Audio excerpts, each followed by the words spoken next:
Hello students, welcome to the third lecture of central tendency. पहले दो lecture में हमने एरिथमेटिक मीन खत्म किया था। हालांकि geometric mean and harmonic mean मैंने कवर नहीं किया है। अगर उसको कवर करना है, मतलब अगर सिलेबस में है तो उसके लिए अलग से वीडियो बनाकर आप लोगों को मैं दे दूंगा, जैसे मैंने फर्स्ट लेक्चर में बताया था।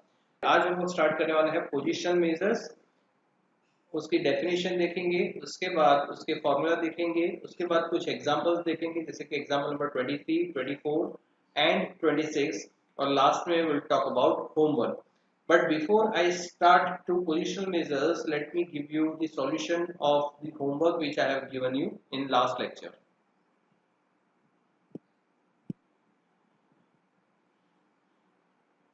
So you can pause the video and verify the solution with your answers.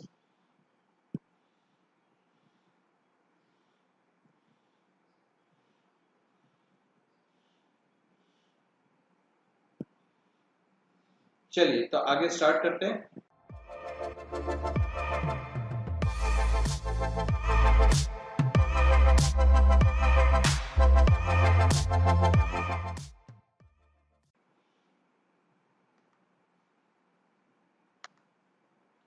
Okay, now I am trying to explain you what is positional measure। और positional measure में सबसे पहले हम लोग देख लेते हैं कि there are four positional measures जो हमारे सिलेबस में है: median, quartile, decyl and percentile.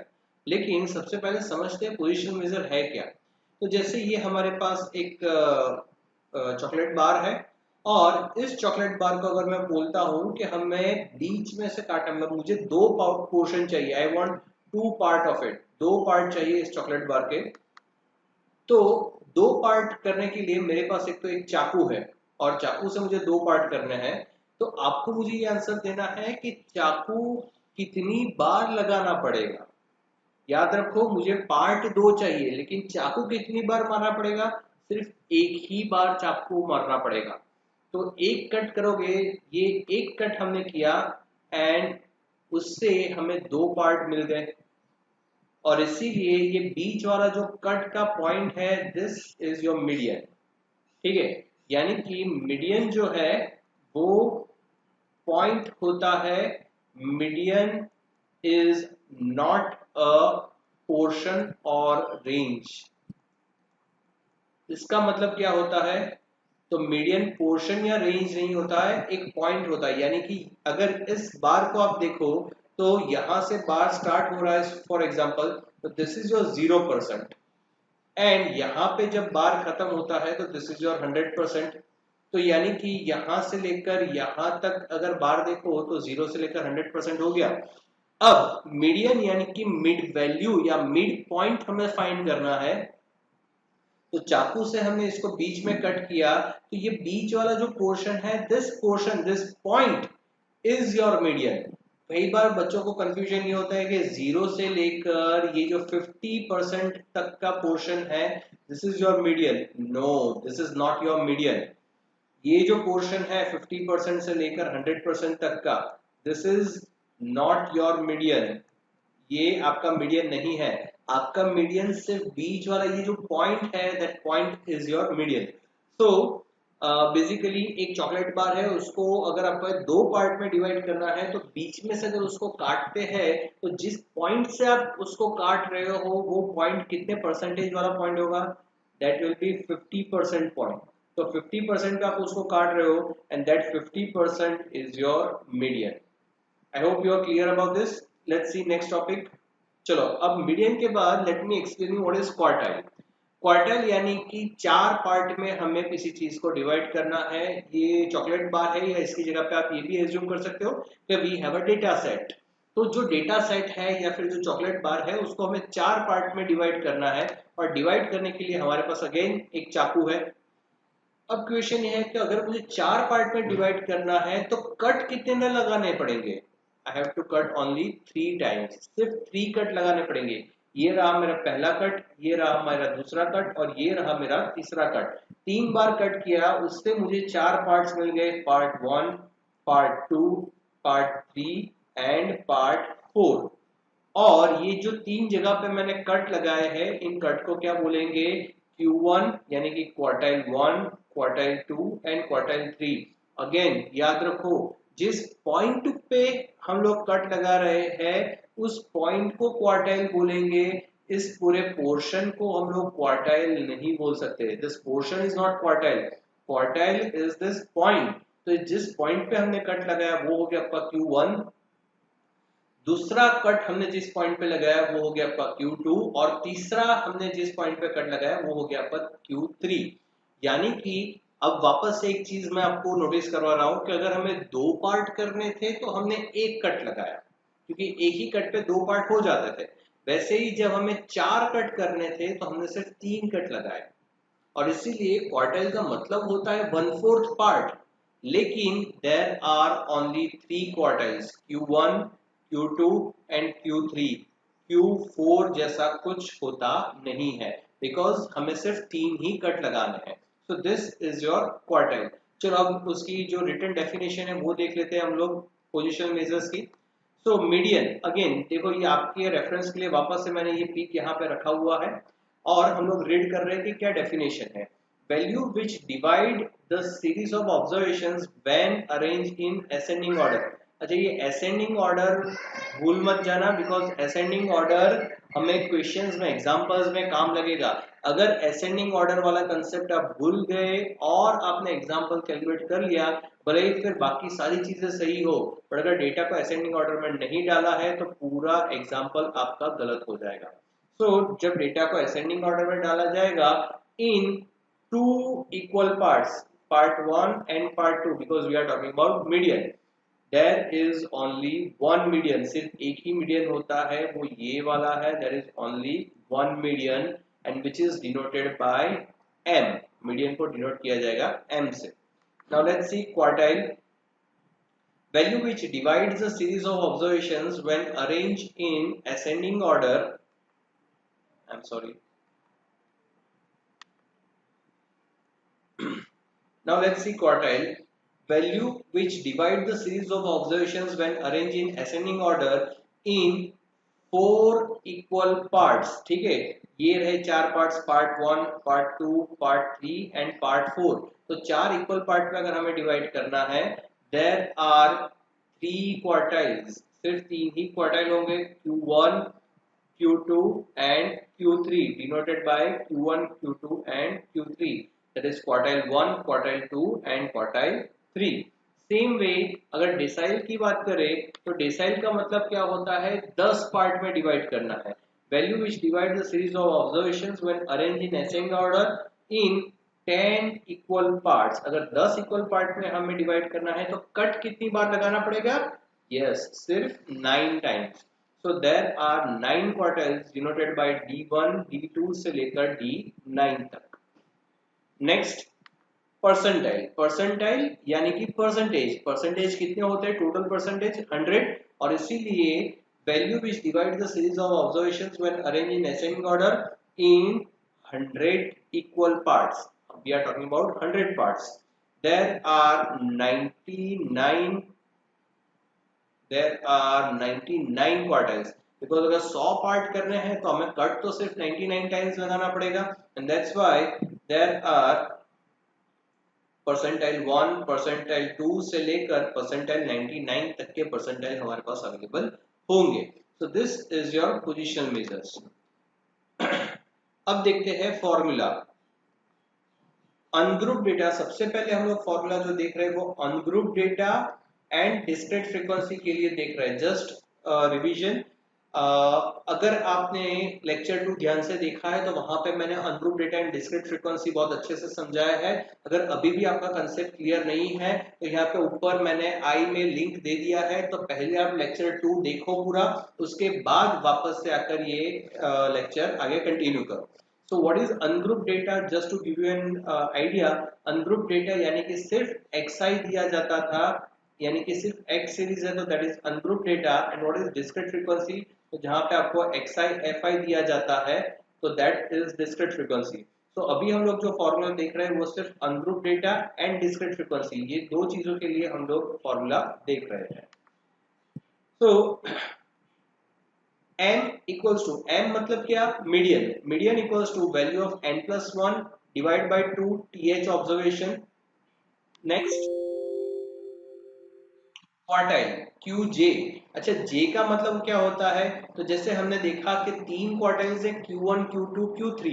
तो अगर Q1 फाइंड कर रहे हो तो जे को रिप्लेस करेंगे बाय 1। अगर Q2 फाइंड कर रहे हो तो जे को रिप्लेस करेंगे बाय 2। अगर Q3 फाइंड कर रहे हो तो जे को रिप्लेस करेंगे बाय 3। और वही चीज फॉर्मूला में यहाँ पे भी जे रिप्लेस होगा। So q j equals to value of j into n+1 by fourth observation. अब ये नोटिस करो कि बिकॉज मीडियन में हम लोग 2 पार्ट कर रहे थे तो हमने डिवाइड बाय 2 किया था। क्वार्टाइल में हमें 4 पार्ट्स करने हैं इसलिए हम लोग डिवाइड बाय 4 कर रहे हैं। नेक्स्ट देखते हैं डीजे। डीजे मतलब डेसाइल्स। डेसाइल्स में हमने देखा था टोटल कितने डेसाइल्स थे, 9 डेसाइल्स थे। और इसीलिए डीजे में जे की जगह पे आप 1 2 3 4 5 6 7 8 9 तक लिख सकते हो। फॉर्मूला क्या है? Value of J n+1 by 10th observation. Because decile का मतलब ही होता है कि 10 पार्ट में डिवाइड करना। So divide by 10 th observation. And last is percentile. Percentile p j. अच्छा, यहाँ पे जे की वैल्यू कहां तक जाएगी? 1 से लेकर 99 तक। बिकॉज 100 पार्ट करने हैं, we are talking about percentile. So PJ equals to value of J in bracket n+1 by 100 observation. Because हमें 100 पार्ट में उसको डिवाइड करना है।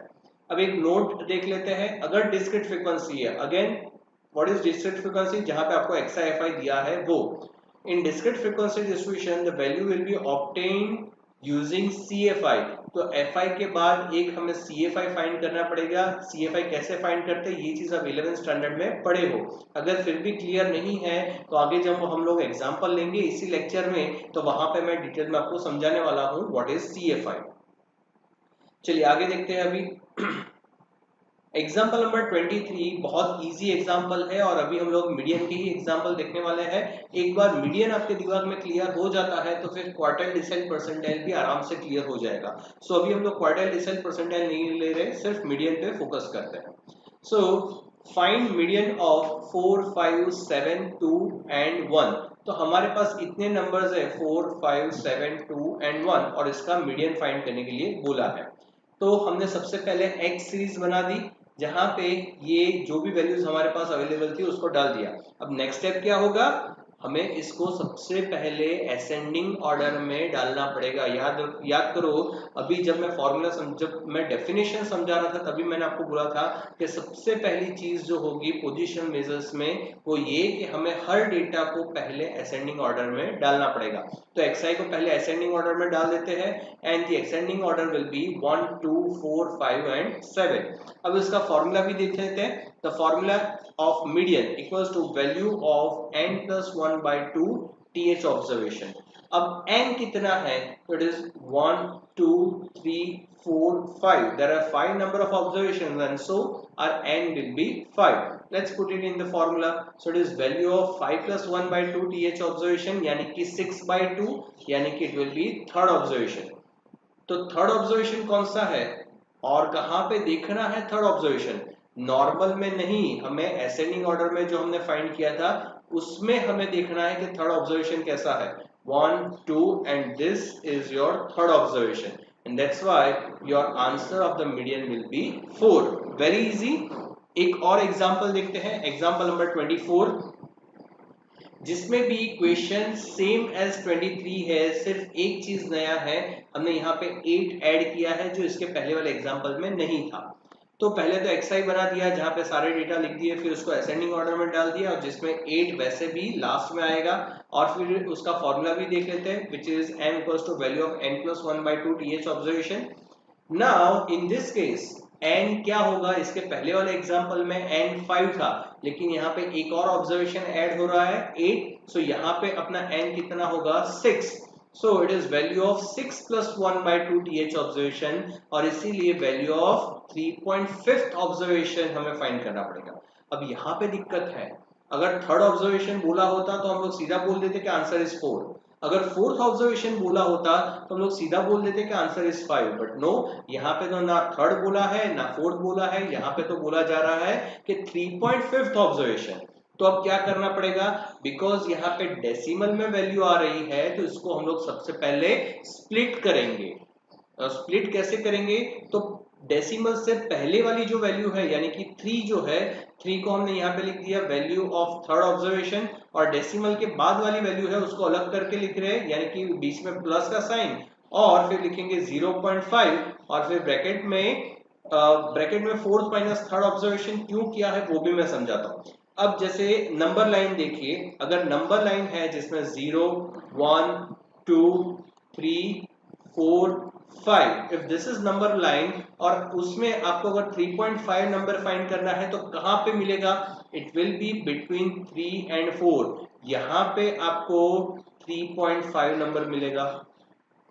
सो ये जो 3.5 नंबर है वो नंबर 3 एंड नंबर 4 के बीच में है, इसीलिए हमने यहाँ पे फोर्थ एंड थर्ड ऑब्जर्वेशन लिया।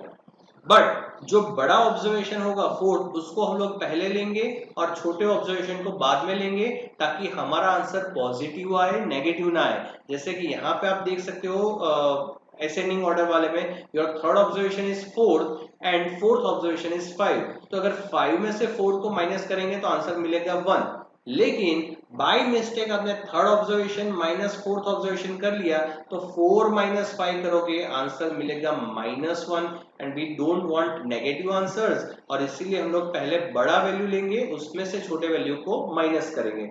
So this is how you can split the numbers जब आपको पॉइंट में ऑब्जर्वेशंस पूछ रहे हैं। So next will be value of third observation. What is your third observation, it is 4, तो हमने लिख दिया 4, और फिर बोल रहे हैं 0.5 जो हमने यहाँ पे लिख लिया, और ब्रैकेट में fourth observation which is your 5 जो हमने यहाँ पे लिखा, minus third observation. So what is your third observation, it is 4, so 5 minus 4।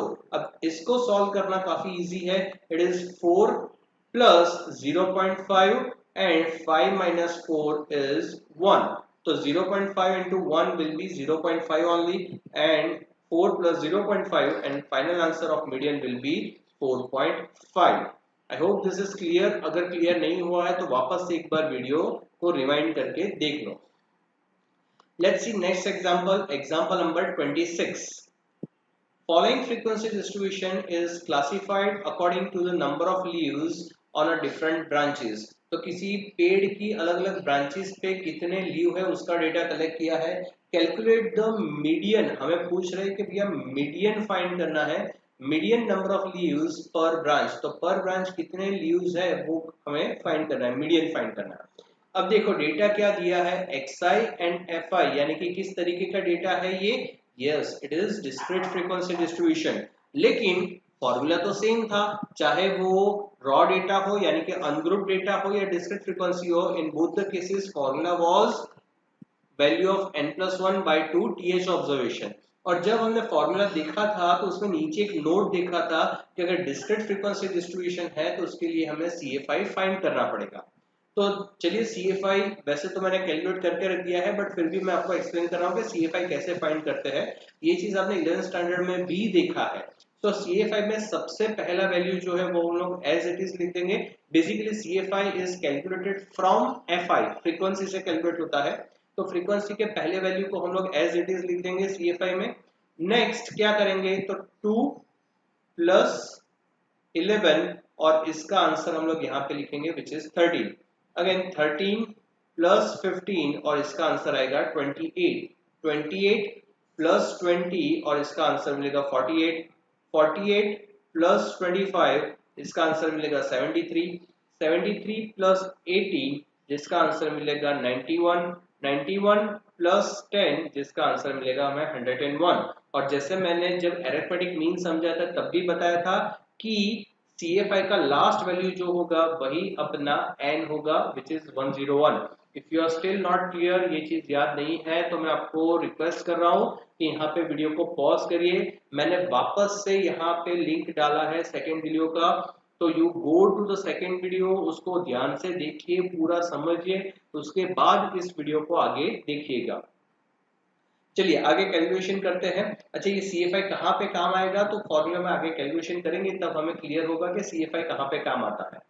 तो basically they are asking you to calculate value of n+1/2 th observation. In this case what is your n, so your n is 101, so value of 101 plus 1 by 2 यानी कि 102 divide by 2 TH observation, that means it will be 51st observation. अब ये 51 number कहाँ पे ढूंढेंगे? So we have to find that number in CFI। CFI में 51 number पर दिख रहा है क्या? नहीं, 48 है, उसके बाद 73 है, यहाँ पे बीच में कहीं पे 51 होगा। ठीक है, तो इसका कैलकुलेशन कैसे करेंगे? सो 51st ऑब्जर्वेशन यानी कि 48 के बाद वाला वैल्यू कौन सा है? 73, और 73 के सामने what is your xi? 5, and this 5 is your median. It is very easy. मैं वापस से एक बार ये प्रोसेस आपको समझाता हूँ। It is n+1 by 2 TH observation यानी कि 51st ऑब्जर्वेशन। अब CFI में हमें फाइंड करना है कि 51 नंबर कहाँ है। तो 48 है, उसके बाद सीधा 73 है, बीच में 51 होगा, पर यहाँ पे लिखा नहीं है। तो 51 से जस्ट ग्रेटर वाला नंबर कौन सा है? 73, और 73 के सामने व्हाट इज योर xi?